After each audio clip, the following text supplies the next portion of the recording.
Now, the European Union has laid down guidelines for labelling products made in illegal Israeli settlements in the occupied Palestinian territories. Israeli producers will now have to explicitly label goods from land it's occupied since the 1967 war as made in settlements. Well, the labelling will be mandatory on some products like fruits and vegetables, while on others it'll be voluntary. Israel exports $30 billion worth of goods and services to the EU every year. Goods made in settlements make up only a small proportion of that, with $200 to $300 million worth exported to the EU. Israel estimates that the new EU regulations will hit its exports by about $50 million a year, with products like grapes, wine, honey and poultry most affected. The labeling of products of the Jewish state by the European Union brings back dark memories. Europe should be ashamed of itself. It took an immoral decision.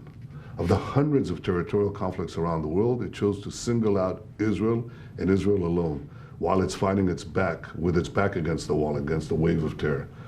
The European Union is not going to hurt the Israeli economy. It's strong enough to weather this. But it's the Palestinian workers in Israeli enterprises in Judea and Samaria that will be hurt. This will not advance peace. It will certainly not advance truth and justice. It's wrong. Europe should be ashamed of itself.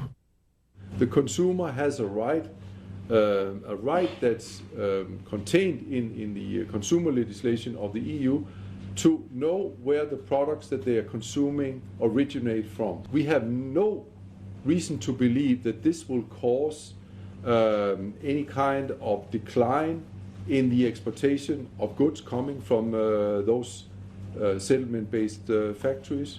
And therefore, I mean, a priori at least, there's no reason to believe why any Palestinians working there should be out of the job.